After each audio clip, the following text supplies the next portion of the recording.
Assalamu alaikum. You're watching Views and News and I'm Faisal Rehman live from our Islamabad studios. Today we'll be talking about the ongoing religious extremism, not only in India, but when we talk about the Indian occupied Kashmir, the situation is a lot worse.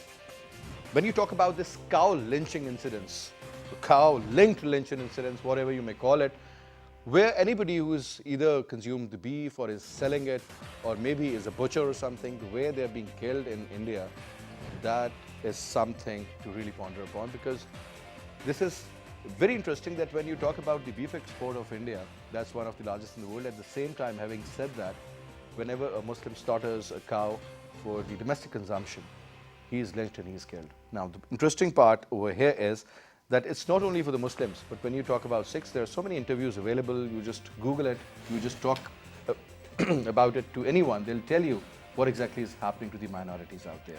We used to talk about the issues related to the Dalits, but now it's the Christianity primarily that is under the threat. You talk about Sikhs, they are thinking otherwise. You talk about forced conversion, whether they are Muslims or from other minority or other religions.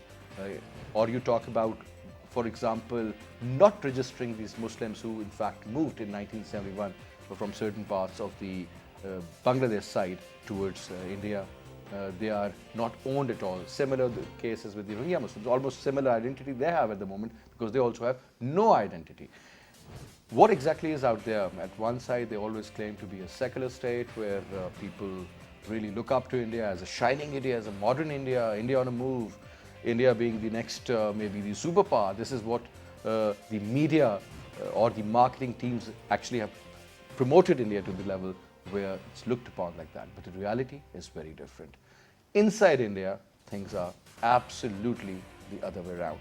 We'll be talking about that, plus also we'll be talking about Prime Minister Imran Khan's statement regarding peace in the region and regarding peace in particular between the two countries, the nuclear rivals, Pakistan and India. And he said, well, I was very hopeful that Narendra Modi, whenever he becomes the Prime Minister for the second time, things would be a lot better, but that wasn't the case. Maybe it was the miscalculation of the Prime Minister of Pakistan, or maybe Narendra Modi had some other designs in his mind. To talk about this, we have with us in our studio. Let me introduce you to our panelists. On my right is the Lieutenant General retired Talat Masood Saab, senior analyst, writer, columnist. Thank you very much, General Saab, for taking out your time and being a part of a show. And we also have with us in our studio Saeed Hashmi. She's a strategic analyst. Thank you very much, ma'am.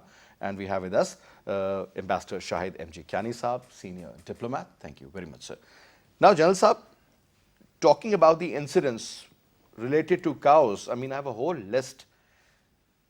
Whenever we talk about the Hindu extremism, sir, or we talk about this RSS formula or the Hindutva mindset, sir, is it being reported more these days, or is it actually, it has started to happen more in India, sir?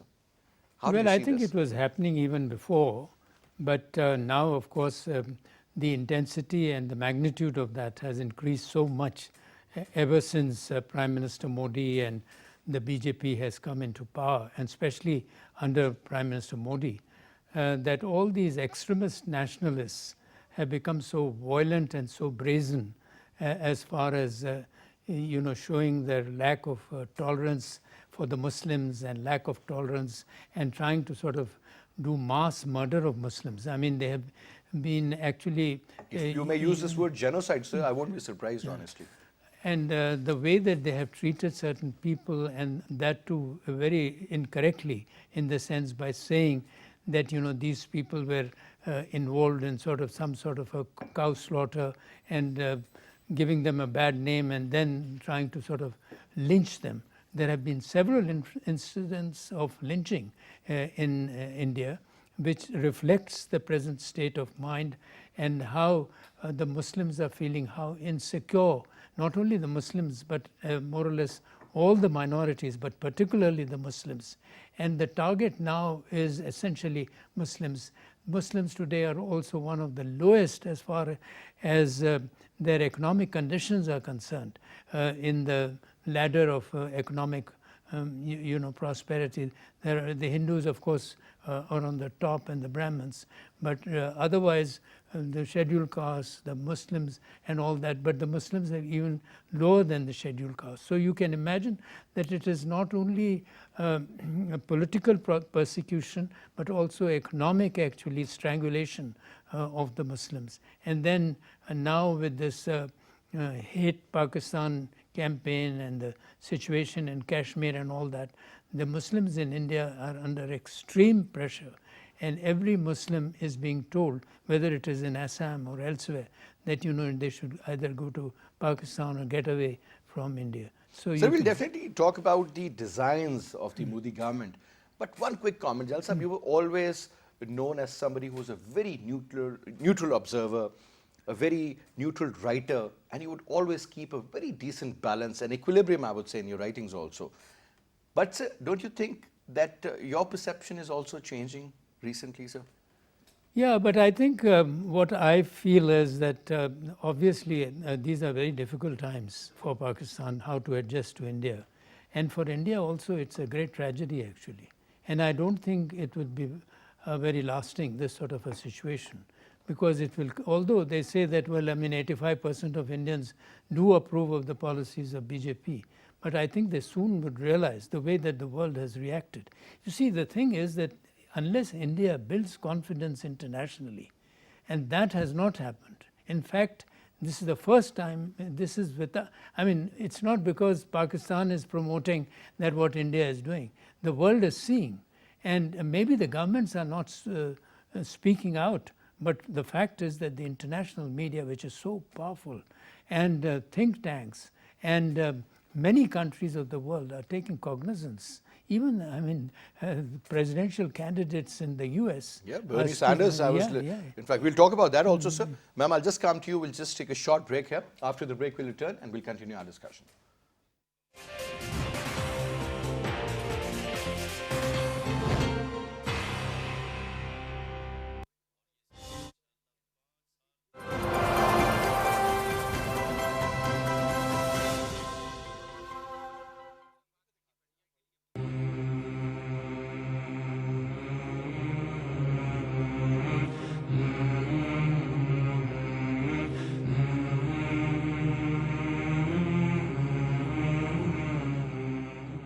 It's time for Isha prayers in Rawalpindi, Islamabad. People in other parts of the country may offer their prayers according to their local timings. Allahu Akbar, Allahu Akbar, Allahu Akbar, Allahu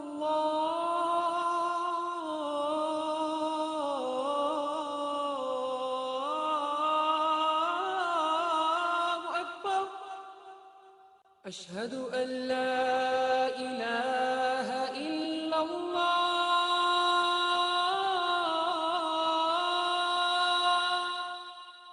أشهد أن لا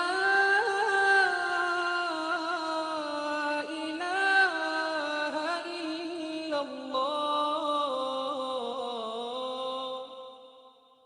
أشهد أن محمد رسول الله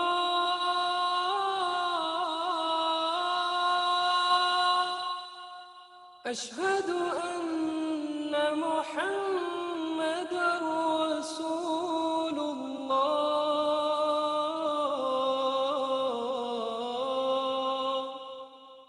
حي على الصلاة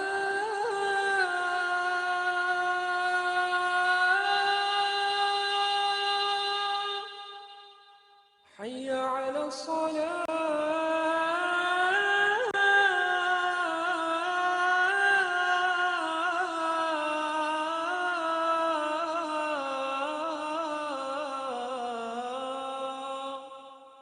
حي على الفلاح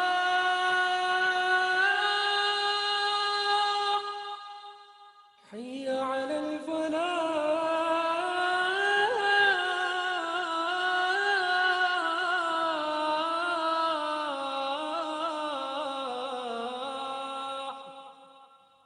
الله أكبر الله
Welcome back after the break.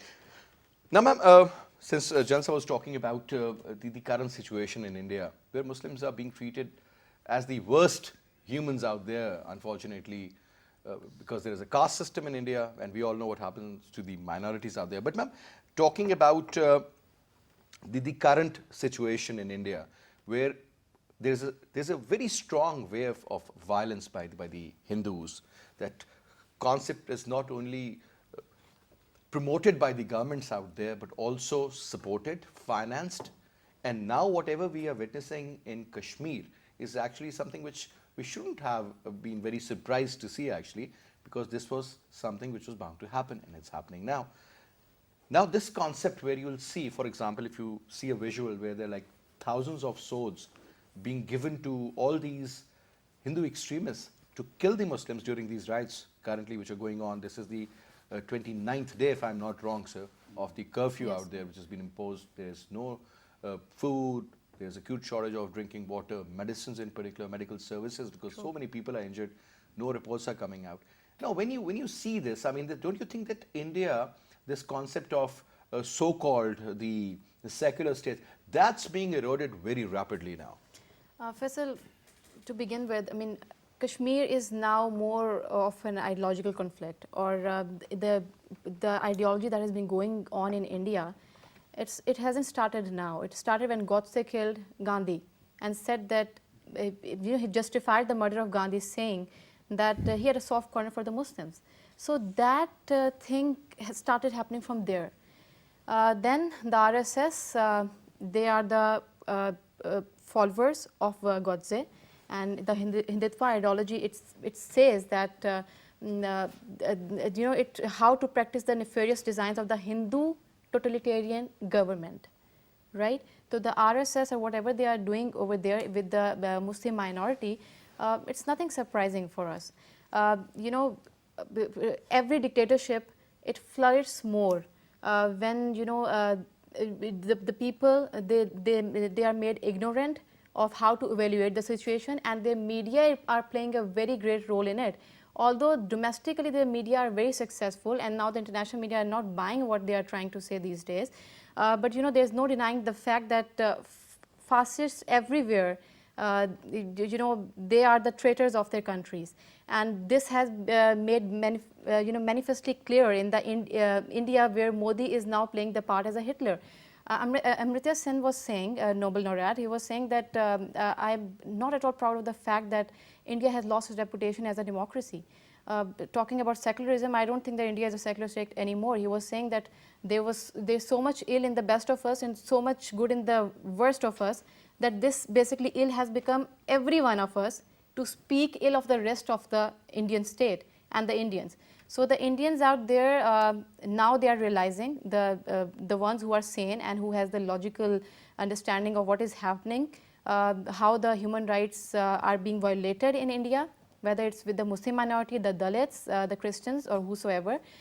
We have seen it.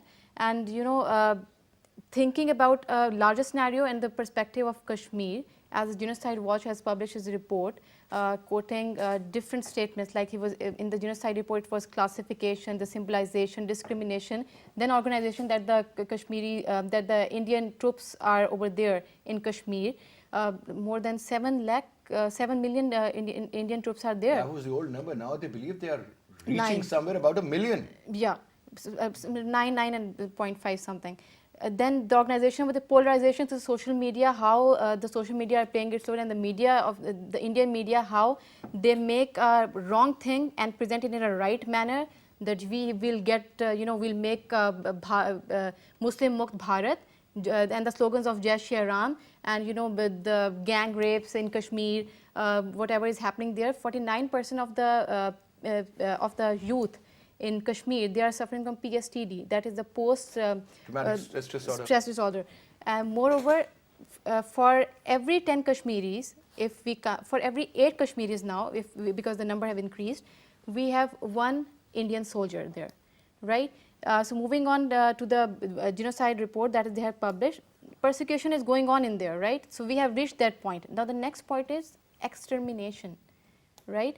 What will the Modi government do now? They will exterminate the people of Kashmir. Why? Because I'm just trying to tell you that whole world knows what's going on in Kashmir and what's going on in India with the Muslims, but nobody is going to stand with them for the fact because they have a Muslim identity. Muslim identity, and that leads to another very interesting question, Ambassador Saab. Now, a lot of people give me the example of East Timor, the separation from Indonesia, I think the largest Muslim country in the world.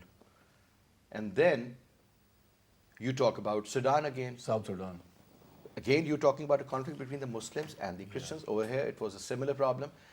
It wasn't that the Muslims issue was looked after. Primarily, it was the Christian issue which was looked after. They were given a separate area to live. Over there, when you talk about East Timor, was a similar situation. Now, sir, whenever you talk about the atrocities going on in Palestine, for that matter, or Kashmir, two of the oldest disputes, sir, and recognized by the United Nations, yet, sir, nobody even talks about it. So don't you think that one should be very clear that the international movers and the shakers, they have absolute dual standards? Correct, sir? Yeah. Would you allow me to say that both Indonesia and Sudan, they didn't deal with that issue when it was required to be dealt with. So I put half the onus of that blunder on both the governments. You see, the Sudanese, the government has been removed, and then Indonesia also didn't deal with it. When you have such a situation, then the powers to be, the major powers, who have a what you call soft corner for the Christians, they took advantage of it. So that is something which we need to look at, to put the blame where it belongs. The other thing is, as Ms. Hashmi had just mentioned in a passing remark about Godse's, the assassination of Mahatma Gandhi. When you hear the killing of Muslims in India, I'm not surprised. Look at the gruesome killing in 1947, even when the British were ruling the country. At that time, they were about to leave. Look at the mass killing and the largest migration of human beings in history, in the modern history. So I'm not surprised. And look at the number of people killed. So killing of Muslims has been there for a long time. It never surprises me. Now the killing now in the continuous killing and the curfew in India-occupied Kashmir, this is one aspect. The other, when you talked about Palestine, sir, what about the total silence of the Arabs? They have in a manner distanced themselves from the Palestinian issue. So they have distanced themselves from the Kashmir issue, total silence, and distanced themselves from the Palestinian issue. So what we are left with, sir, is our own voice. What the Indians are doing, what Mr. Modi is doing, he is emulating, or you see, doing what the Israeli government is doing. Yesterday, you must have heard, they said that the Western Bank would be completely amalgamated as part of Israel. So, but Prime Minister Modi does not understand that while the Arab may be a total silence on what's happening in West Bank, this total silence or blackout in India-occupied Kashmir will not go unnoticed, because the Arab divide is a totally different thing. But we have taken a stand, a principled stand on this issue, right from 47 till today. We stand with the brethren. One last thing, sir, I want to say to you. Prime Minister's address to the Sikh community yesterday in Lahore is very significant, in which he has not only talked about the dangers of a nuclear war, but also to sit across the table and talk. This reminds me, this tension reminds me of 1998, when Madeleine Albright, the US Secretary of State, had said that the India and Pakistan government should take a deep breath, should think before this thing. So I think sanity should prevail on the other side also. Same lady, sir, once also called Pakistan international migraine. Because India and Pakistan are considered to be irresponsible nuclear states. I think sanity should prevail. And the other thing, but the when we say sanity should prevail, from where? Sir, the thing is, we are doing whatever we could have done, sir. I agree. But sir, at the same time, allow me to say something, sir. I see a series of cabinet ministers in Pakistan. You can name them, sir. Let's not name, talk about nuclear war. Do they understand what a nuclear war is? Why shouldn't one cabinet minister, maybe the information minister, shares with the public globally also as to what the government of Pakistan wants to do? Not and A lot of our ministers, or interpret. even in I ministers in the see previous I, governments, whenever they have I see a war going talked on. about these nuclear bombs, unfortunately, sir, the point is that war will this go is on. just to motivate the public, because public literally gets very happy when they hear something like that. But sir, but I tell you, I doubt it if they are happy. If you bring this thing to an extent, then people in the street will start asking, when is the war going to happen? I think, sir, it is not the time to talk about war. Indian Pakistan government should also realize that they are matured countries, over 7 decades, nuclear, armed, educated people. Sir, let not Russia, China, the United States, engage Pakistan, back channel to bring down the tension. I think it's time that we are matured countries. We should sit across the table and talk. This is it. Talk. At the end of the day, even after wars, you need to sit and talk and then sort it out. But I think enough wisdom doesn't prevail when it comes to India, sir, because that's where the problem seems to be. Our Prime Minister has been very open, very candid. He says that we are ready for talks. There are so many pending issues. At least if you'll talk, you'll go forward. Over here, sir, everything seems to be stalled. Not seems to be, it is practically stalled. Now, do you think, sir, the Americans are in a position, or Donald Trump for that matter, he's always been somebody who is, as long as he was in power, he's tried to diffuse the tension between the two countries, Pakistan and India, sir. Even last time, if you remember, after the Pulwama attack, and when Pakistan retaliated on the 27th of February this year. Can he play a major role, sir, in sort of creating a situation? He's ready to do that, basically, sir. And look at the statements coming from none other than the next presidential candidate, Bernie Sanders. You never know if he was the candidate in the previous election. He could have been the president of USA now. But what I'm saying is, sir, do you think they can persuade, they can influence the Indians at least to begin the negotiations, to diffuse the tension, to bring the temperature down, sir?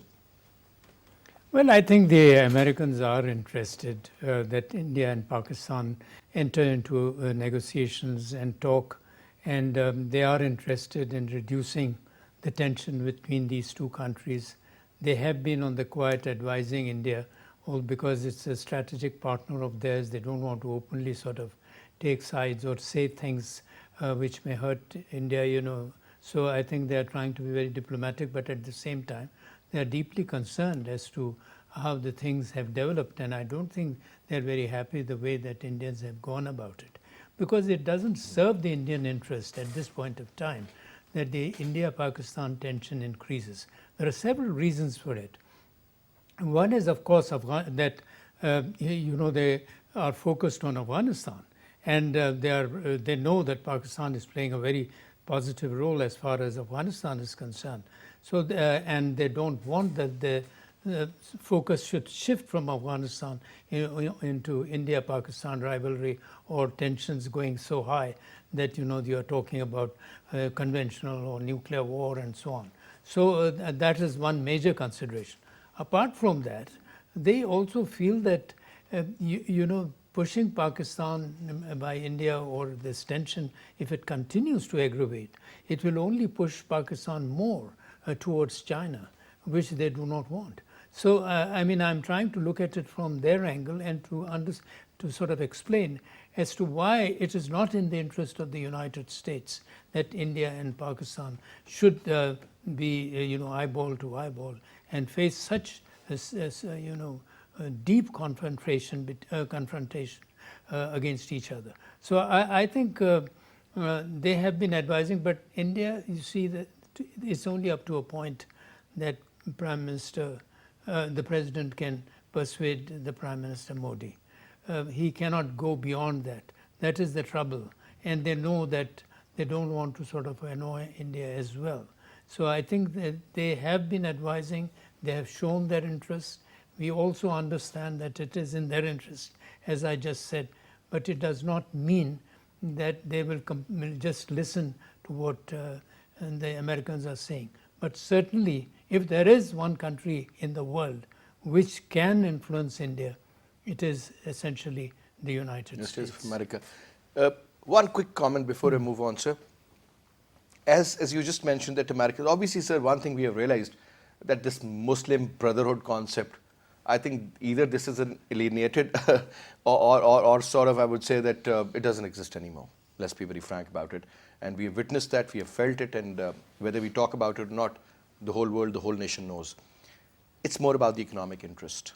And when it comes to the economic interest, sir, we do not even exist, to be very honest, sir. We would have been during the last 10, 15 years, whatever we thought, we decided, we have been able to miss out on almost every account. You talk about these, anything for that matter. I was just going through that very interesting survey in which certain standards are given to you to comply accordingly, and we just missed out on almost everything, whatever the international agencies or these financial institutes gave us, or otherwise also. Very, very shameful, I would say. But now, sir, looking at the current scenario, a lot of people believe, I mean, let's not talk about social media because we don't trust that info 100%, that since India has done it, now we are back to square one. This is the story of 1947 again. And now Azad Kashmir seems to be under threat. We have declared it as a separate territory, which is Azad. Azad means free nation. They have their own flag, own constitution, own president, prime minister, cabinet, and everything. Indians had that too, but they always had their influence. Now they have their flag there. So things on ground have changed, and the things when they change on the ground, sir, that's what matters. Quick comment and then I'll move on, ma'am, sir. Well, I think you can look at it both ways. I would say that if India had not done this, probably they could have gradually absorbed Kashmir, which they were doing in any way. But having done so brazenly, openly, and committed such a huge blunder, as I would say, that they have aroused not only Pakistan and the people of Kashmir, but aroused the conscience of the world. And you see the response that has come from the international media, from the Human Rights Council, which is a very august body, and then several world capitals, and you also mentioned how several world leaders have been sort of commenting and showing their extreme disgust over what India is doing. Mm-hmm. So I have a feeling, and then they have taken a position in which it is impossible for the Kashmiris to sort of do anything else but to resist it as much as they can. And this resistance will go on, even if they have probably taken away about 10,000 people or so many of them away from Kashmir, their leaders. There's so many people but missing so many now. others will continue to become the leaders. And this process will go on. So I have a feeling that it would have just the opposite effect to what India had thought. But we have to make sure that this resistance movement is sustained, and sustained very powerfully. The international media remains cognizant of what is happening in Kashmir, and the role of Pakistan will be very critical. So despite the fact that Pakistan may be financially and economically at this point of time very weak, but I think these aspects which have been totally violated in terms of human rights and other aspects, they do not contradict or have any sort of base, we should not link these with Pakistan's economic at the moment problems that it is facing. But sir, if it would have been something like Singapore, things would have been different.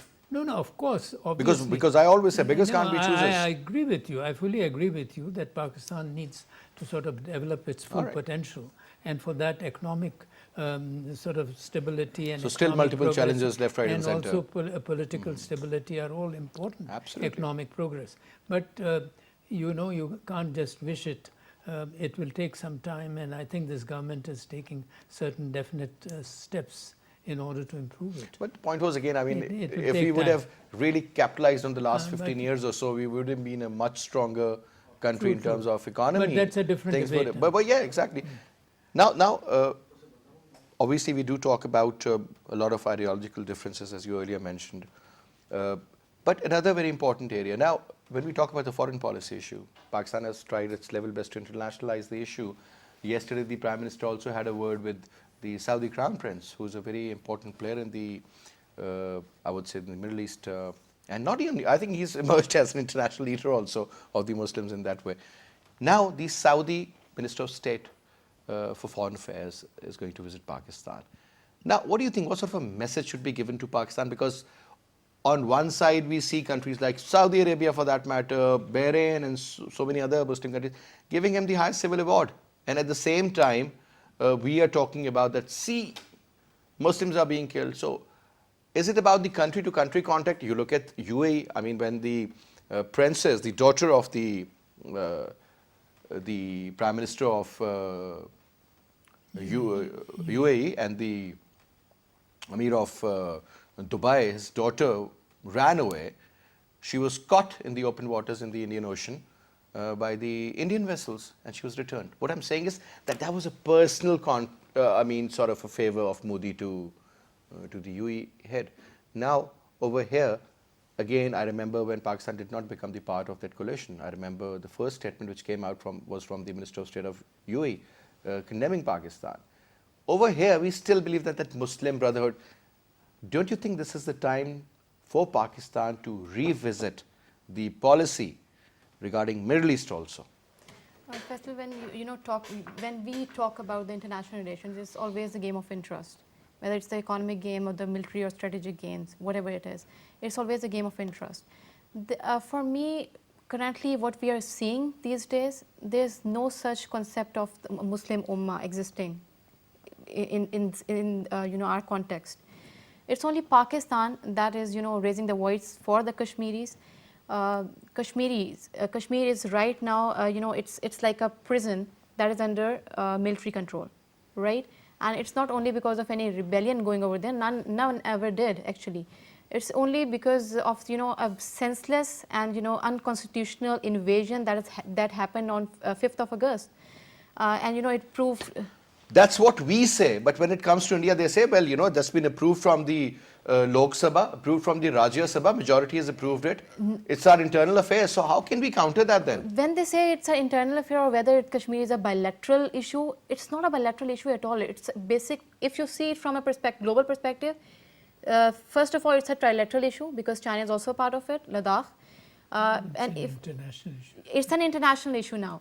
Not only now, since that time, it was 1st January 1948. It was India that moved this issue into the UN. And after that, 18 resolutions have been passed, and India has rejected all of them.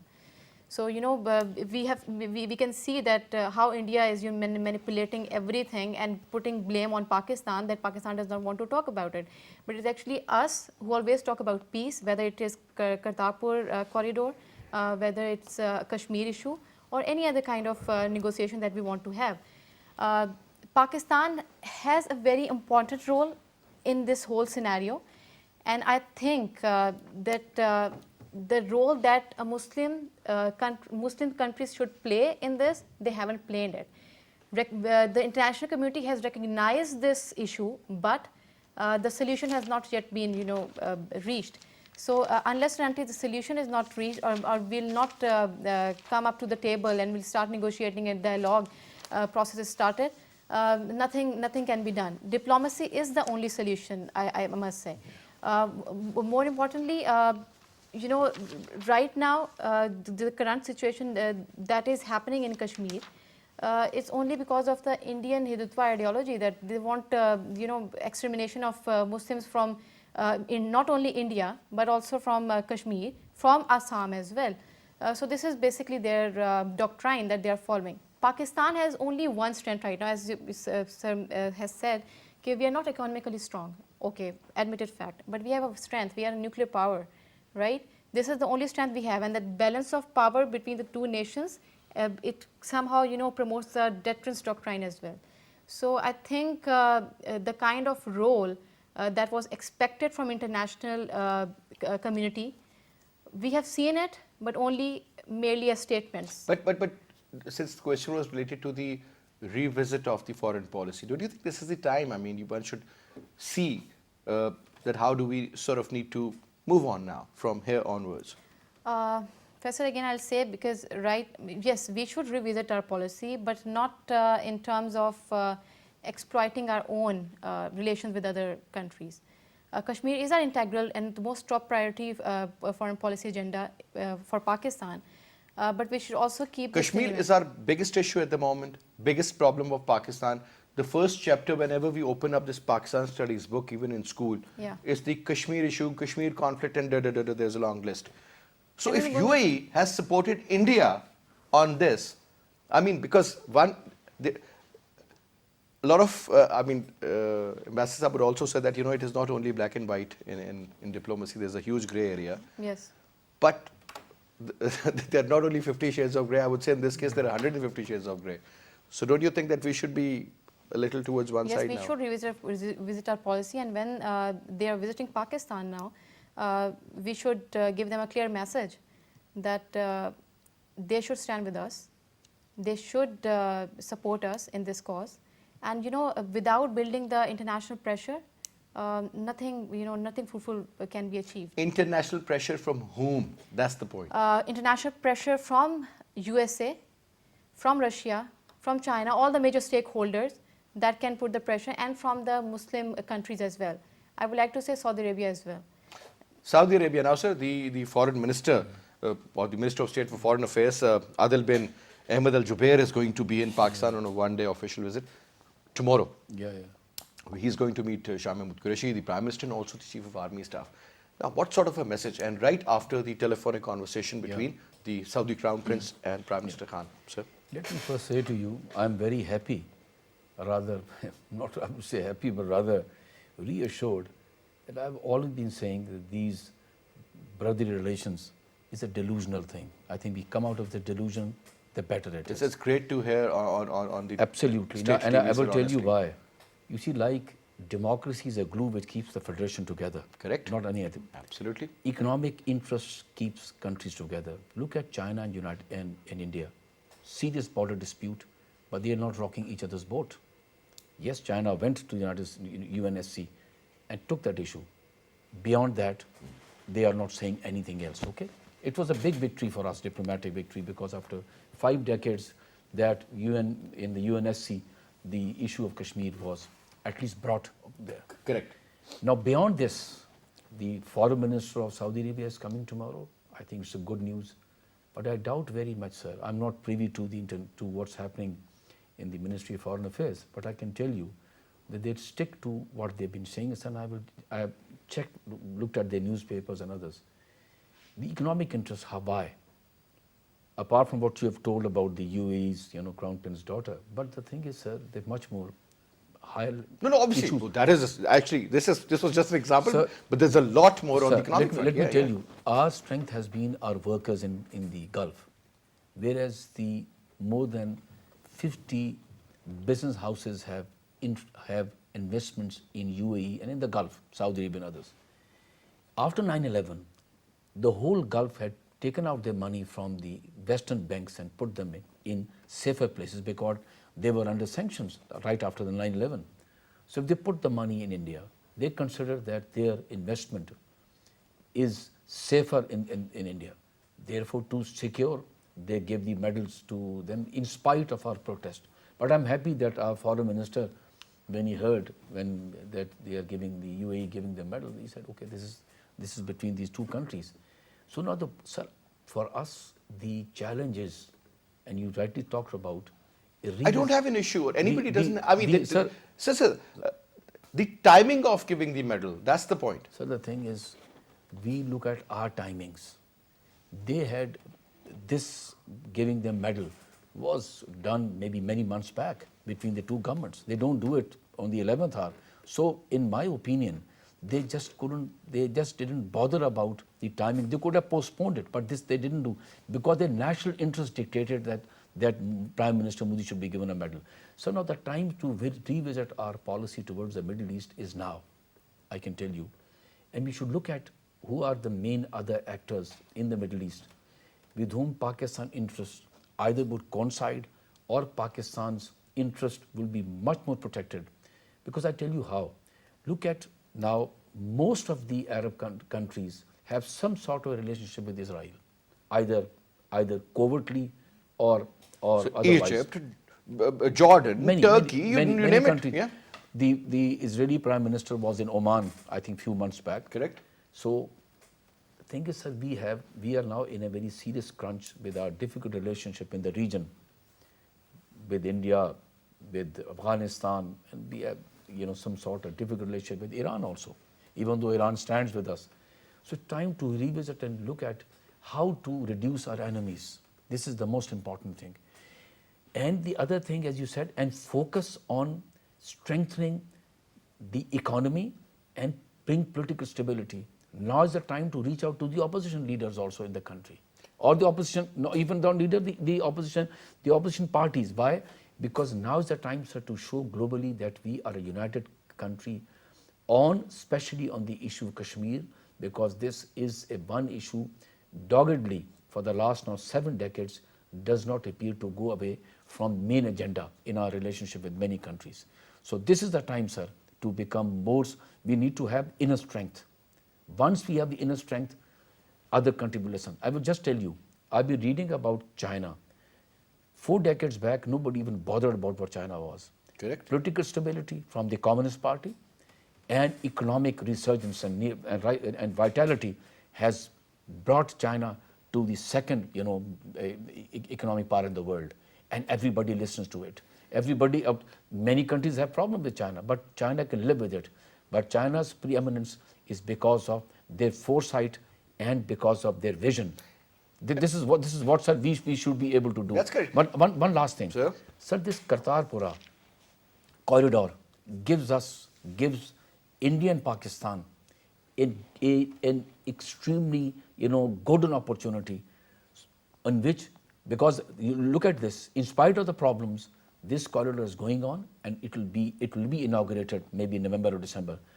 This is one thing on which both the country will continue to talk as long as the corridor is there. This is the time on which both the countries can talk and bring other issues also. One last quick comment, sir. Now, we always have heard that the internal policy of a country actually reflects the external policy, the foreign affairs and all. Well, we do understand that, and that's something which we can't rule out, sir. Whenever you talk to Iran regarding India and Iran's relation, they always say they have a defense pact. They say, well, this is our internal issue. And obviously, have we ever said anything to you regarding Pakistan and Saudi relationship? So it makes a lot of sense. But, sir, very important point. Most of these Arab countries that you have earlier mentioned, I've named a few, they have direct contacts and rest. I mean, even Saudi Arabia and rest of these countries. We have an ideological issue with the Israelis regarding the Palestinians. And that is also an Arab issue, not our personal problem. Right, sir? Having said that now, there was this very interesting story in one of the C grade or B grade Iranian newspaper I just went through yesterday, that is Pakistan ready to recognize Israel? The point is if we are ready or not, that is what the government is supposed to think.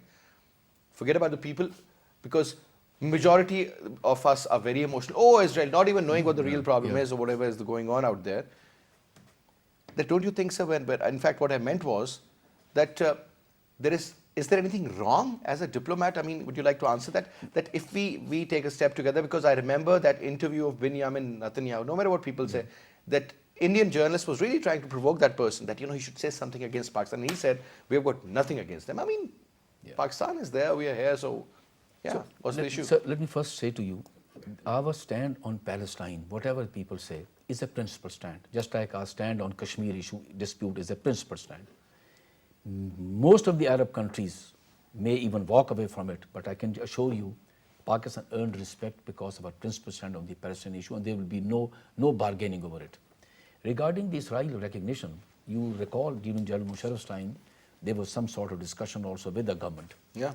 Now we are for a two-state solution, which is Palestine and Israel coexisting side by side. That's what Obama also said. Absolutely. Yeah.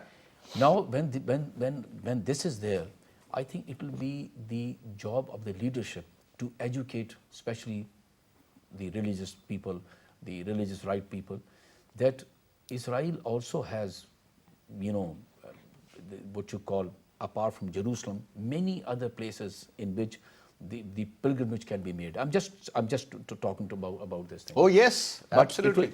it will, sir. But the thing is, it will take time for the government of Pakistan to educate, and I think no hurried decision can be made. But this is a time in which, sir, we will have to reduce our, as I said to you, our enemies abroad. It is time, sir, to consolidate internally.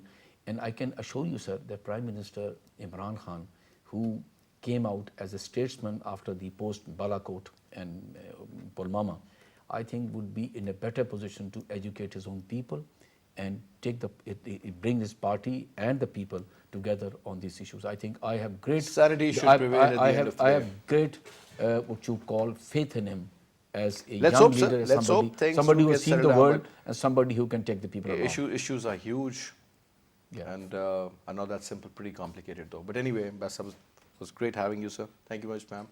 That's always a pleasure to have you, sir. And that's all we have for this hour. I'll see you tomorrow at 8. Till then, you take good care of yourself. Khuda Hafiz from our side.